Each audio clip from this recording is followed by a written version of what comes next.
disapproval with this president. A president who's said awful things during London's lowest moments of terrorism, who has attacked our democratically elected Mayor Sadiq Khan, a president who has retweeted far-right hatred of Britain First, the hatred that saw the death of Joe Cox. For all of those reasons and so much more, people are coming out in droves today to make it absolutely clear that Donald Trump is not welcome in our country.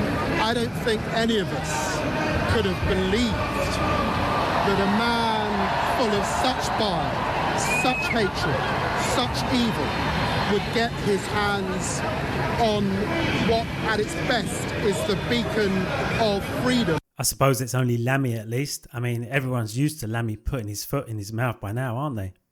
Donald Trump is killing, thousands of Americans by giving them duff advice, and his macho, I'm all right, look at me, I've survived COVID, is an absolute buffoon. He has no place in the White House. He's an embarrassment, and he should be ashamed of himself. Oh dear, seems like the Deputy Prime Minister, Angela Rayner, had also had a few choice words to say about Trump in the past as well. So, April 2019, you said, deluded, dishonest, xenophobic, narcissistic, Donald Trump is no friend of Britain. Have you changed your mind, or is that still your view? Here, Chris, I'm sitting here as Foreign Secretary. I've had a meal with Donald Trump. I've met Donald Trump. Did you talk about this stuff? Did you apologise? Did he bring it up? Not even vaguely. I've got to say, I found him to be a very gracious host. Did he offer you a second portion of chicken or something out here? He did offer me a second portion of chicken. He was very generous, very gracious, very keen to make sure that we felt relaxed and comfortable in his surroundings. He was funny. He was warm about the UK. Very warm about the royal family, I've got to tell you. Well, at least Lammy has put his differences aside. He's been such a good boy, Trump even offered him a second portion of chicken apparently. Seems like they are now best of friends. That doesn't sound two-faced at all. Well, what about Labour MP and Mayor of London Sadiq Khan? Surely he has something good to say about Trump?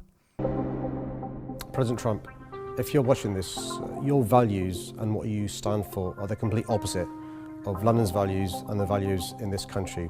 We think diversity is not a weakness, diversity is a strength. We respect women and we think they're equal to men. No, thought not. Anyway, does anyone actually believe a word that comes out of Khan's mouth still? Moving on, let's have a look at what other senior Labour MPs have said about Trump in the past. Ooh, this is not looking good.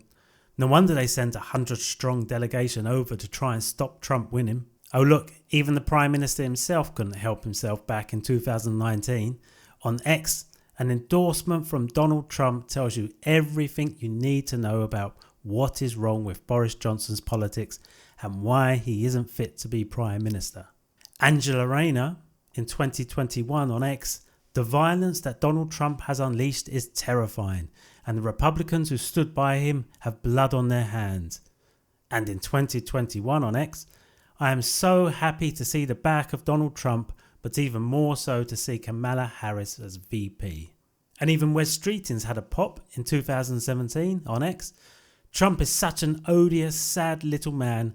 Imagine being proud to have that as your president. And last but not least, the Muppet himself, Ed Miliband, in 2016 on X. Racist, misogynistic, self-confessed groper, just won presidency. And now these clowns have the unenviable job of having to clean up their own mess. I hope Trump makes it as painful as possible for them. Thanks for watching. If you enjoyed the video, please give it a like, leave a comment and subscribe, and I'll see you in the next one.